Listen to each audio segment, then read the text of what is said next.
Recording in progress. 네, 오늘은 속죄일에 관한 자료 2번 자료를 마감하고 이제 3번 자료를 오늘 나누려고 3번 자료 올려놔 드린 거 다 핸드폰으로 이렇게 읽어가면서 같이 말씀을 나누도록 합니다. 엊그제 2번 자료의 11페이지부터 잠깐 말씀을 나누겠습니다. 11페이지 중반부, 하나님께서 모든 것을 다 이루시고 그 사실을 마음에 믿으라고 복음을 전파할 때 감격한 마음으로 복음을 거절한다면 사람에게 그 책임이 있는 것이지 하나님이 그 사람을 특별히 미워하여 불신하는 마음을 주신 것이 아닙니다. 기독교계에서 특히 예정론에 심취된 사람들은 누구는 아무리 믿고 싶어도 믿어지지 않아서 못 믿는 것은 하나님께서 그를 믿지 못하도록 예정을 해놨기 때문이다. 이제 이런 그 교리를 내세우는 게 이제 칼뱅 신학이라고 그러는데, 그게 이제 좀 오류라기보다는 억지죠. 감리교인들은 또 반대로 하나님의 은혜에는 상관없이 사람이 그냥 하나님을 자꾸 찾으면 그리고 막 자꾸 애써서 믿으면 믿어진다. 이제 또 이러니까 또 그것도 칼뱅 신학은 하나님의 일하심에 대해서만 지나치게 강조하고, 감리교단 그 교리는 또 사람이 뭔가를 이렇게 하나님을 찾아가고 만나고 하는 것을 너무 지나치게 강조하고 균형이 안 맞는 거죠. 하나님이 하늘에서 은혜를 부어주시면 사람은 마음을 열고 그 하나님의 은혜를 받아들여야죠. 인간 사이에서도 내가 여러 번 얘기하지만 어떤 청년이 어떤 처녀가 이상하게 자기 마음에 그게 찍히고 박혀있기 때문에 다른 많은 제3자의 눈으로 보면 그 처녀보다도 훨씬 더 조건이 좋은 처녀들이 그 사람의 주변에 많거든. 그런데 다 안 보이는 거예요. 안 보이고 그 처녀만 그냥 찾아다니면서 결혼하자고 이렇게 하면 그 처녀가 끝까지 틱틱대서 될 일이 아니죠. 하나님이 뭔가 지금 어떤 일을 하신다는 것도 생각을 하고 마음을 열고 같이 화합하고 대화도 해보고 서로의 장점을 자꾸 발견하고 찾아내고 이렇게 하다 보면 평생의 그 반려자로 결혼을 하게 되는 거니까, 그런 인생의 이치만 봐도 하나님께서 예수님을 세상에 보내서 죄악이 충만한 세상 가운데 있는 불쌍한 사람들, 세리, 장기, 죄인들, 이런 불쌍한 사람들에게 난 널 좋아하고 널 사랑한다 라고 주님께서 그 사랑 고백을 하시면 사람들은 마음을 열고 영접해 모셔드려야죠. 양면이 다 있는 거다 하는 거예요.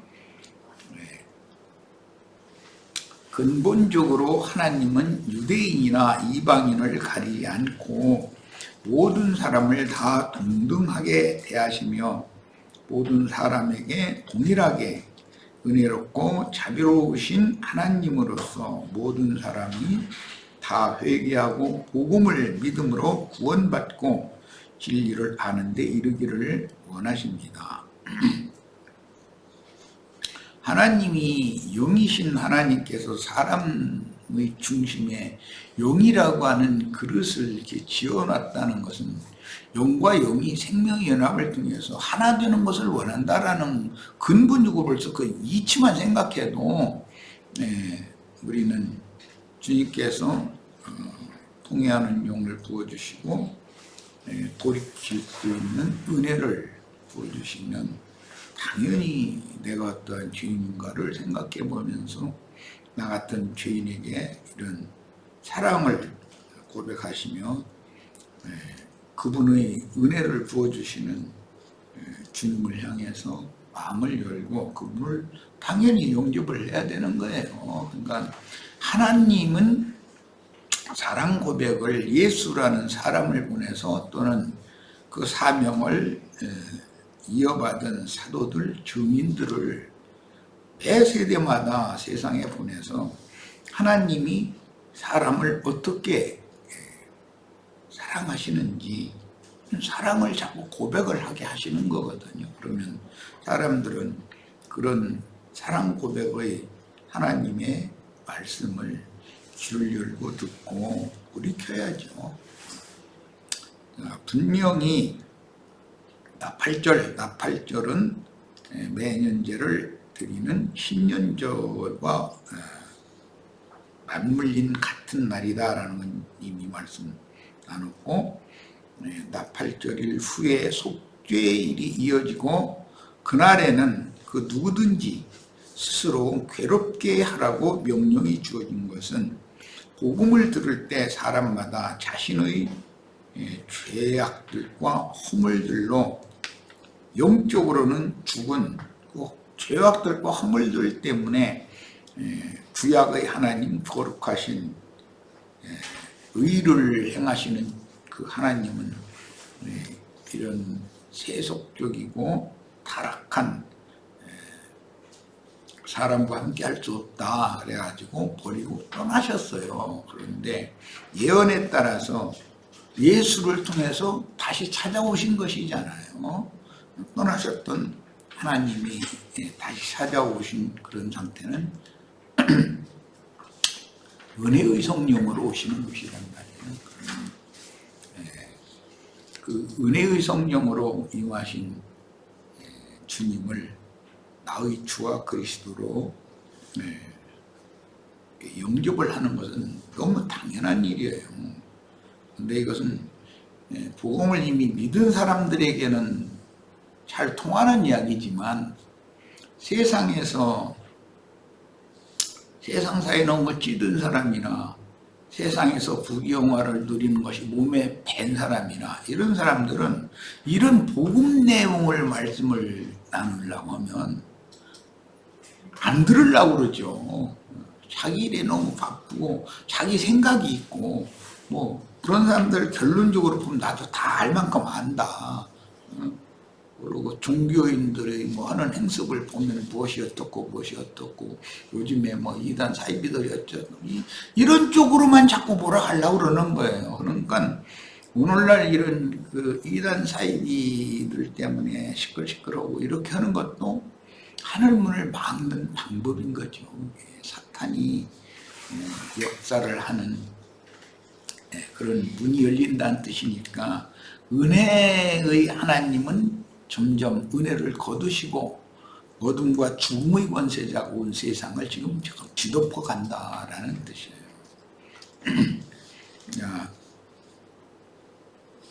1년 1차씩 돌아오는 속죄절기에도 성회로 모이라 그랬는데 모든 절기가 개인을 위한 것이 아니고 무교절과 초막절은 7일간 절기를 지키게 됐고 나머지는 하루씩만 절기를 지키는 건데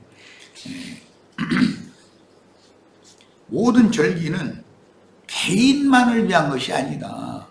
이스라엘 민족 전체를 위한 것이다. 그러니까 양면이 있는 거예요.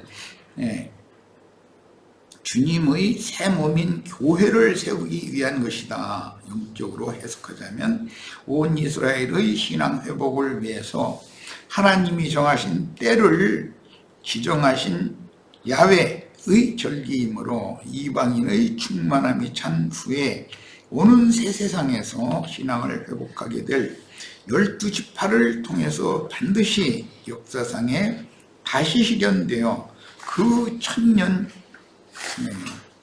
기간에 이제 완성이 된다.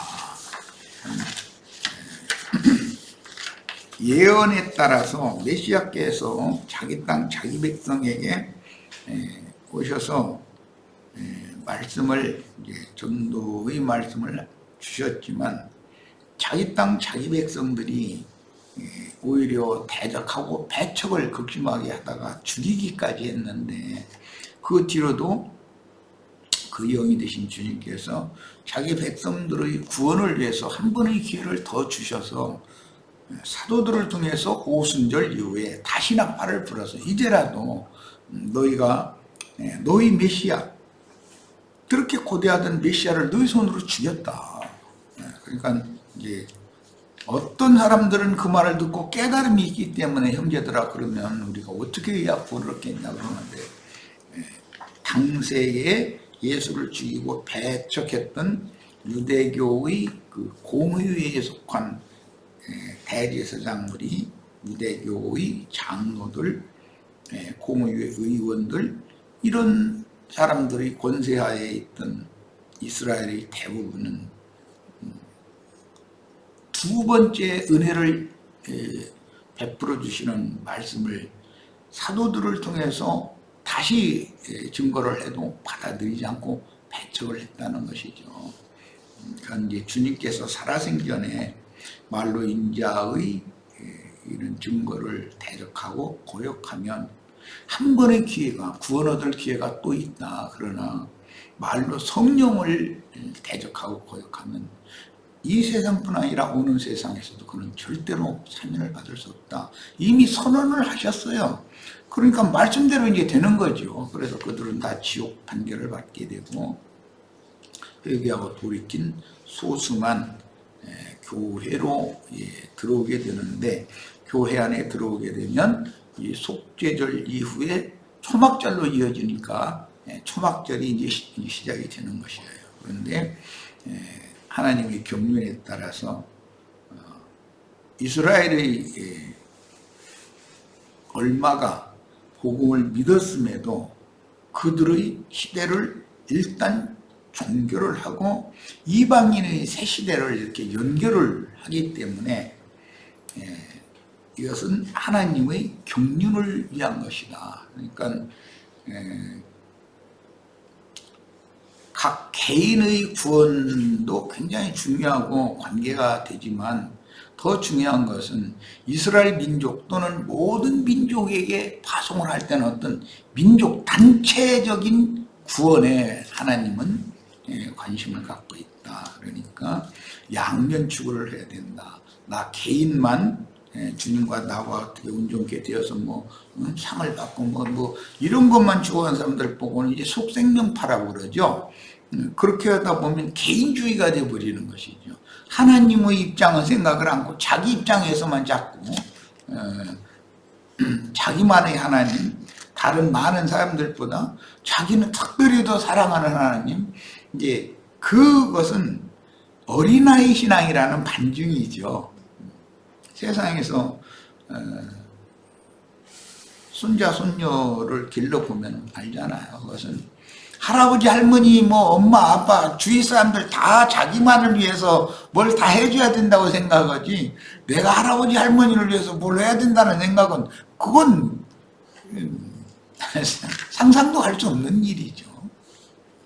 그래서 이제 첫사랑이라고 그러는데 그때는 대부분 보면 많은 사람들 중에서 나같이 아무것도 아닌 이런 사람을 주님이 이렇게 사랑하신 거 생각하면 너무 감사하고 주님이 주위 사람들은 아무도 안 보이고 그 사람들을 사랑한다고 공평하게 사랑한다 그러면 기분 나쁘고 나만 더 특별히 사랑한다 하면은 좀 예수를 잘 믿는 사람인 것처럼 이렇게 이제 될 수가 있죠. 그런데 그것은 신앙의 수준에 따라 그런 문제이기 때문에 이렇다 저렇다 우리가 말할 수는 없으나 주님 자신과 주님의 나라를 생각해서 자신을 헌신하고 자신을 드리고 그런 장성한 자로 신앙이 자꾸 자라야죠. 그 다음에 구약시대에는 7월 1일은 나팔절이요 7월 10일은 속죄일이며 7월 15일은 초막절, 수장절, 장막절이었으나 이 절기들이 신약에서 믿는 사람들에게 실현되는 것은 복음을 듣고 마음이 믿어 회개함으로 지난 죄들의 사면 용서를 받고 성령을 선물로 받아서 영이 거듭나고 그리스도의 새 몸인 교회에 가입되는 그날에 모든 절기가 단번에 영적으로 적용되어 하나님의 자녀로 받아주시는 날이 곧 초막절이 되는 거다. 마지막 절기가 되는 거다. 지난 시간에 내가 일곱 절기에 관한 이 율법을 이스라엘의 역사에서 실현하는 내용을 가장 실감나게 기록이 되어 있는 건 룻기다.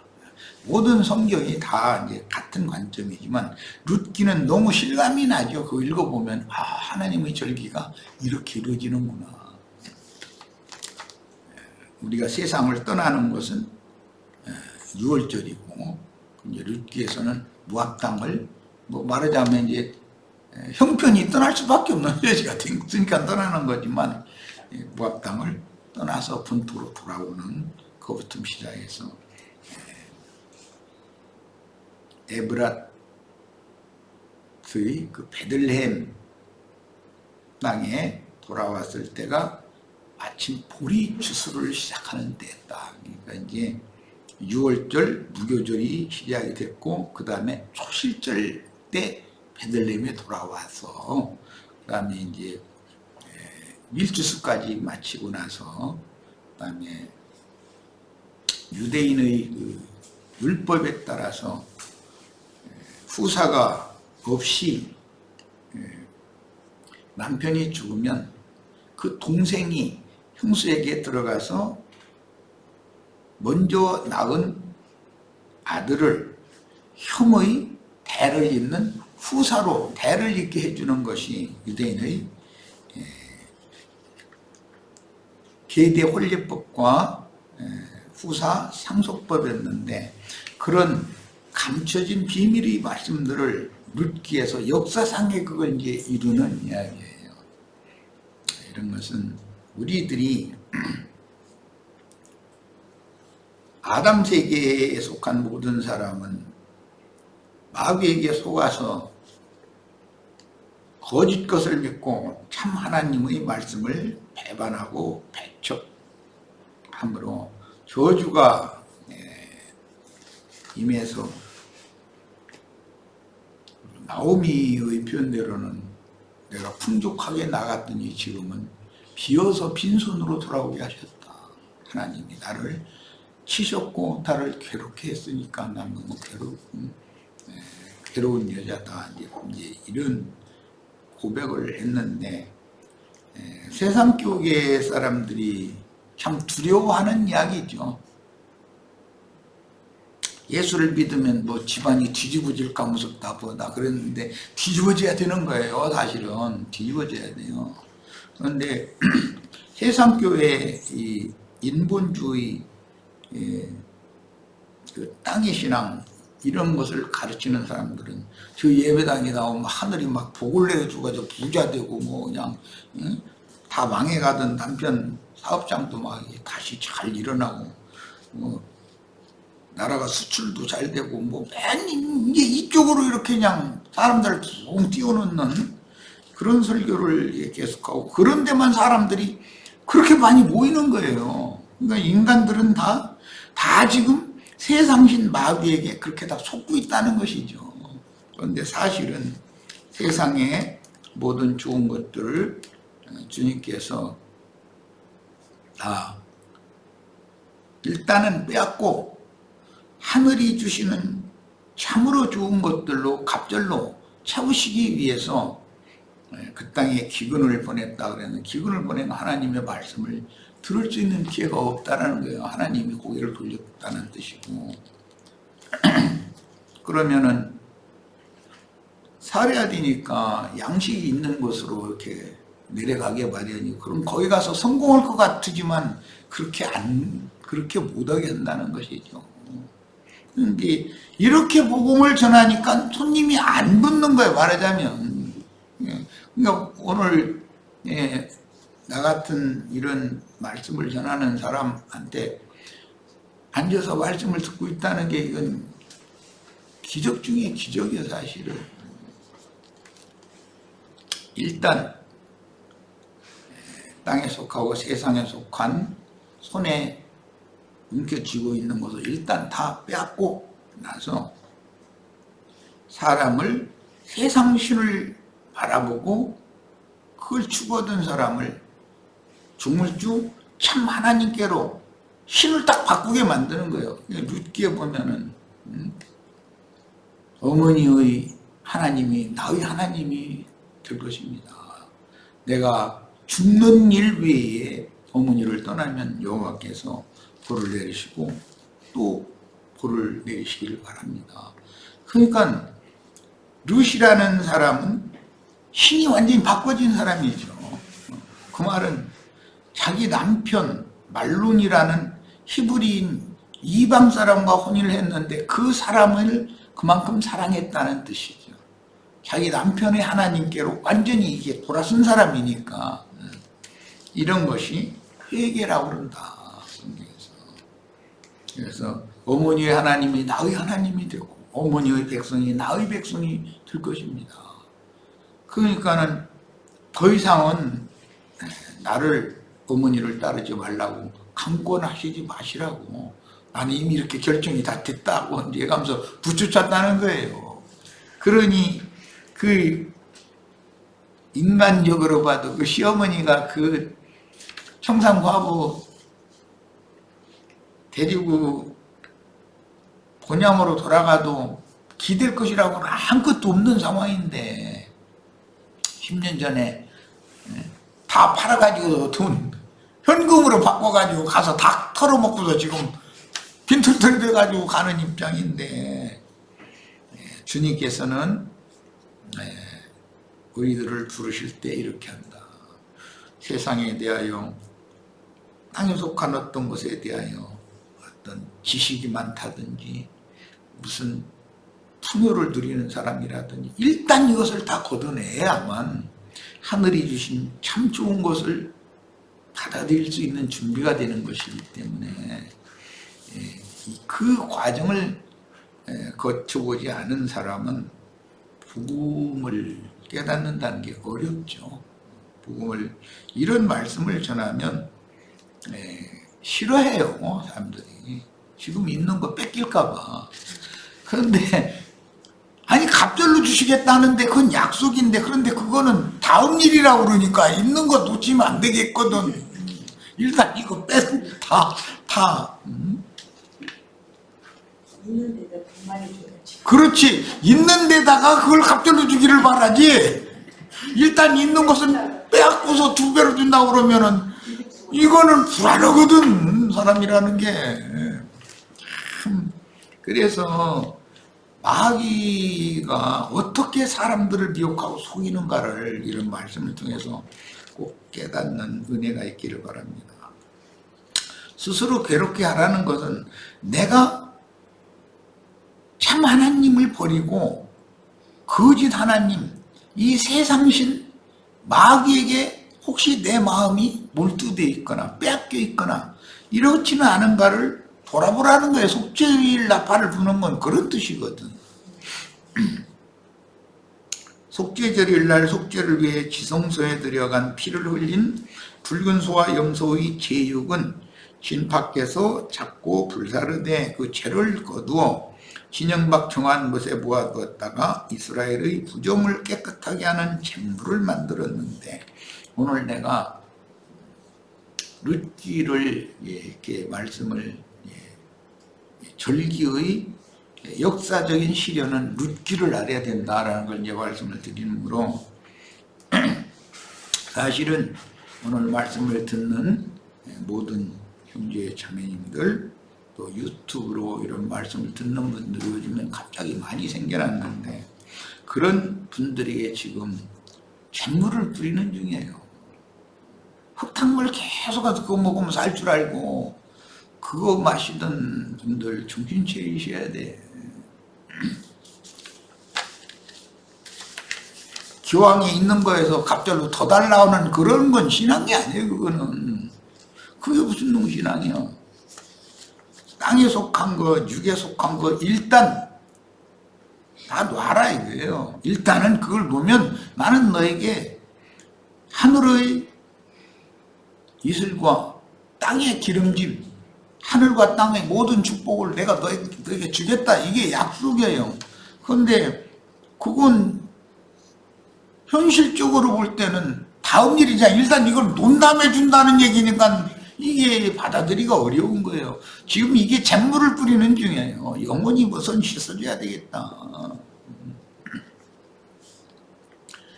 붉은 황소로 드리는 제사가 연락되어서 민수기 19장 9절로 10절이 성취가 되면 순양을 번제로 드린 후에 백성의 속죄를 위한 순념소의 피로 지성소에 들어가 다시 속죄하고 순양으로 번제단에서 제사한 후에 번제단에서 순양으로 제사를 할 때는 속죄 제물의 기름, 내장 기름과 꼬리 있는 모든 기름 다 긁어내 가지고 그걸 번제단의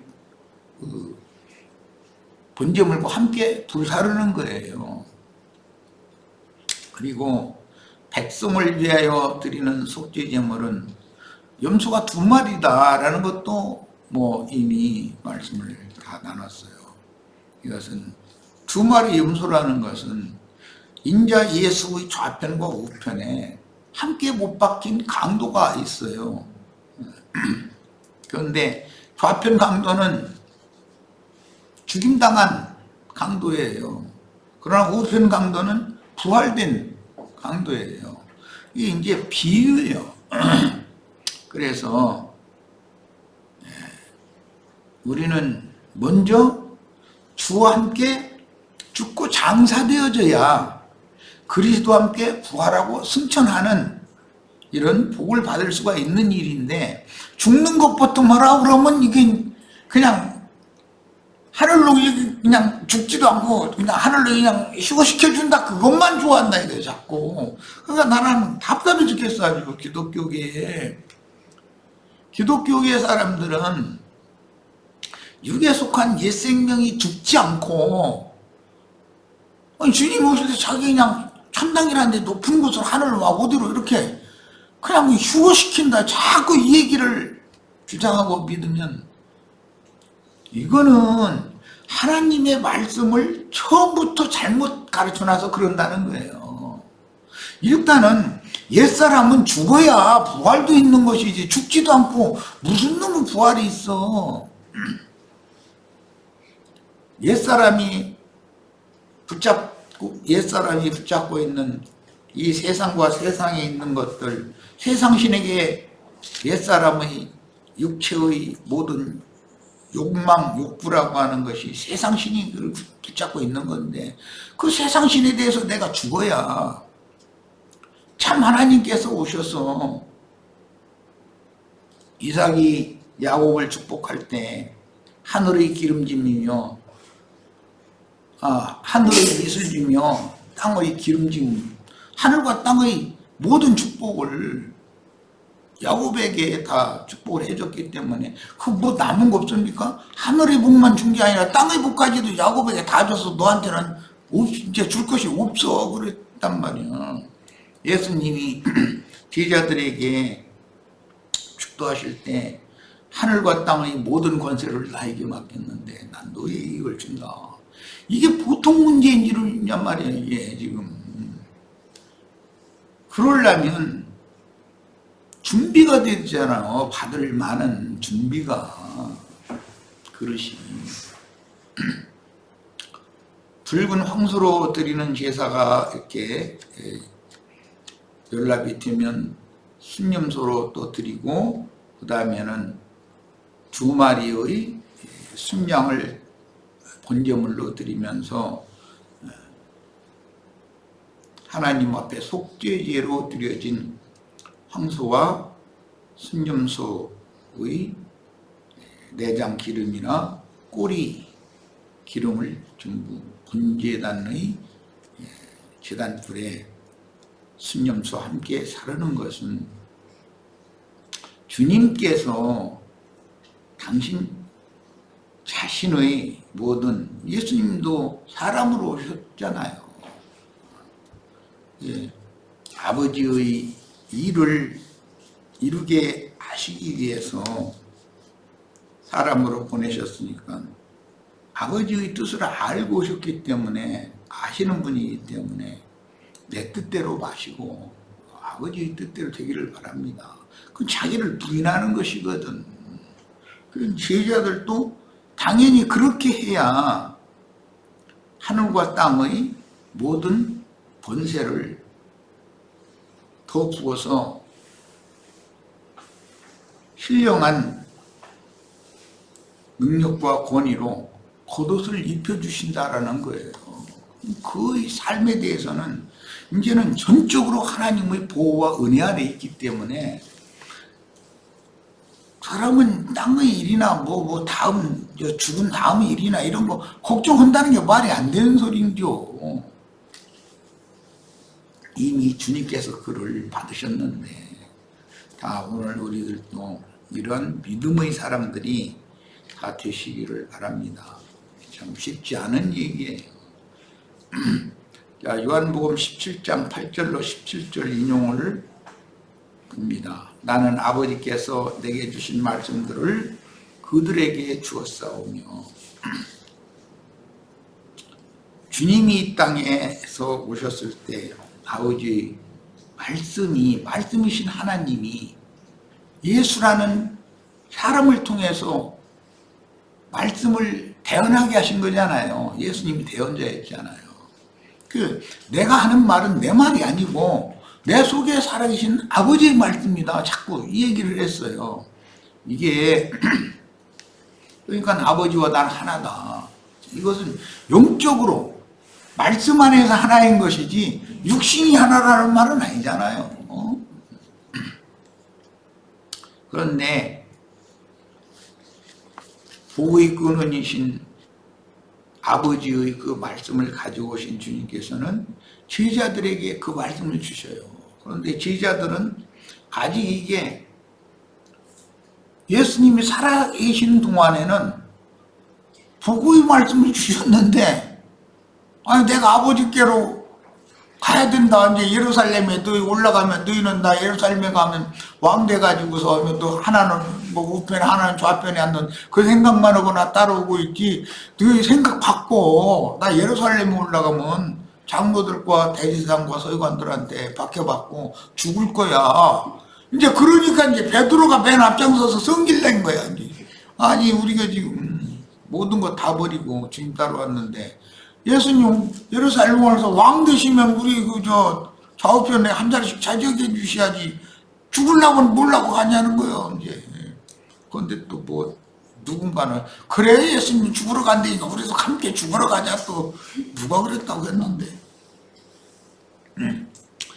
이마만큼 예수님의 말씀을 못 알아들었다는 거예요. 예수님 살아계실 동안은 제자들임에도.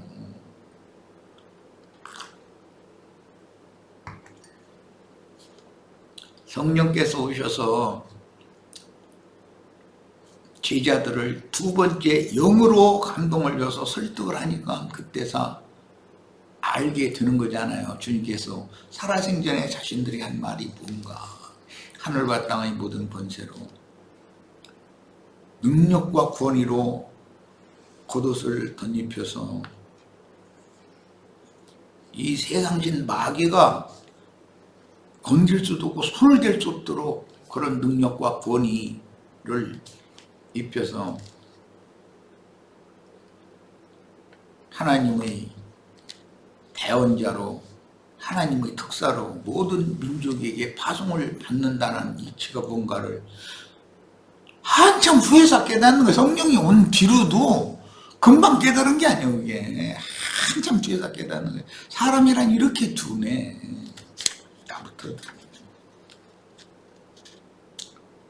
그들은 이것을 받고, 이것을이라는 건 주님께서 주신 말씀을 받은 거예요.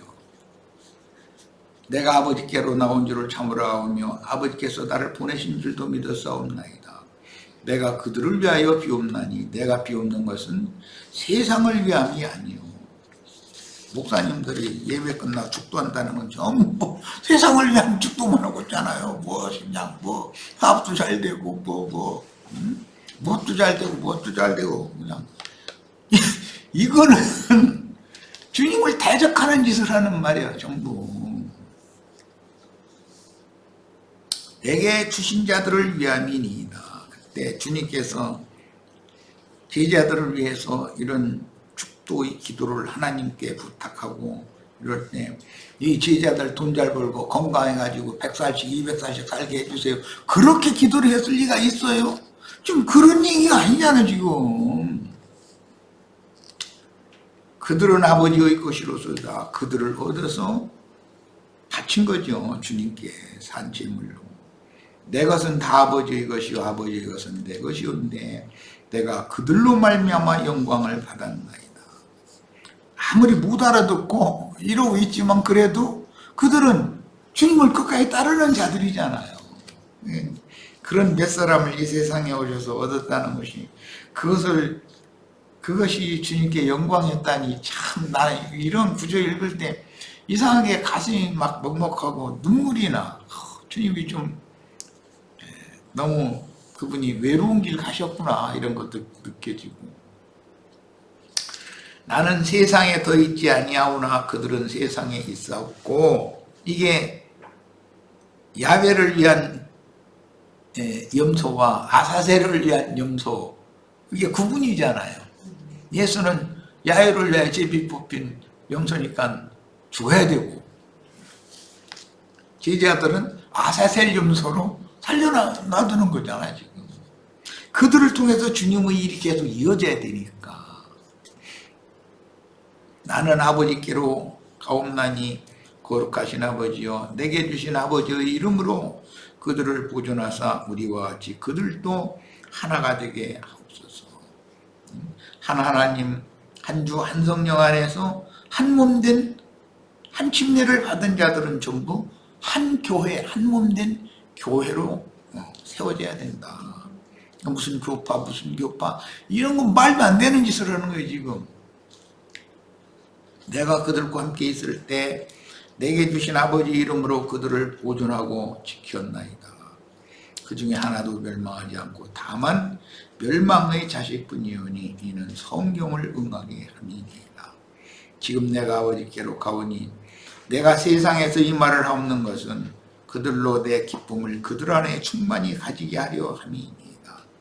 내가 아버지의 말씀을 그들에게 주었사오매 세상이 그들을 미워하였사오니 이는 내가 세상에 속하지 아니한같이 그들도 세상에 속하지 아니함으로 인함이니이다. 이게 얼마나 중요한 말인지를 아셔야 되겠어요. 이 기도 말씀이. 우리가 이런 말씀을 받았기 때문에 세상에서 받은 말씀으로 말미암아 박해가 오는 거예요. 그럼 뭔 뜻이에요? 너 이단자 아니냐? 이런다 이거예요. 안 받아들이려고 그래. 세상 교계 사람들, 기독교 교회에서 목사하는 사람들, 장로 권사하는 사람들, 똥풍이나 있는 사람들 이런 사람들이 받은 말씀 때문에 박해가 와요? 그 사람들한테? 세상 의용이 다 똑같은데 온 세상이 다 예수 잘 믿어가지고 축복받아도 이렇게 잘 됐다 그런 사상이거든. 뭐 나쁠 거는 없어요. 나는 우리 형제 자매님들 세상에서 육신적으로 저주받아가지고 날마다 눈물 흘리고 곡하고 애통하고 그렇게 살라는 게 아니에요.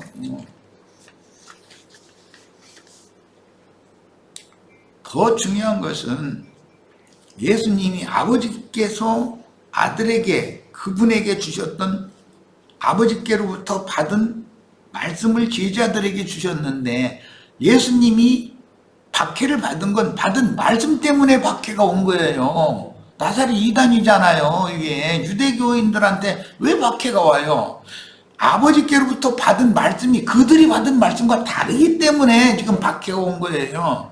그래서 우리 형제 자매님들이 세상에서 먹고 살기 위해서 고생하는 것이 성경에서는 그걸 말하는 것이 아니라 받은 말씀이 계시로 받은 말씀이 분명하면 세상으로부터 박해가 오게 돼 있다 이거예요. 세상 기독교 교회는 기독교 교회 모든 사람들은 자신들의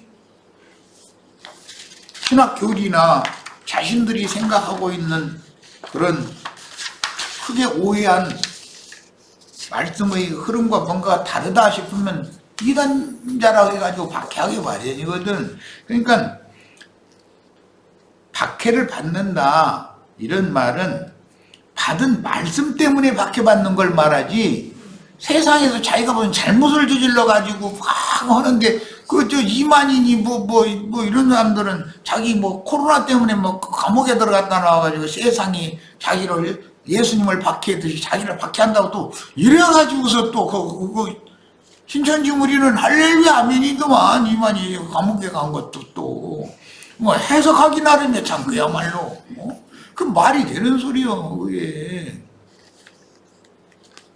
자기 잘못 때문에 세상으로부터 박해를 받는 건 안 믿어도 세상에 대해서 뭔가를 잘못하면 경찰이 와서 저보다 사실조사해서 보면서 판사 앞에 보내가지고 판사가 너 징역 몇 년 하면 자기 잘못으로 그게 박해를 받는 일인데 그게 무슨 하나님 때문에 박해받는 일이야. 지 잘못 때문에 하는 거지. 그러니까 이런 것을 구분을 명확하게 해야 되겠다. 이미 마태복음 13장에서 주님이 예언을 했어요.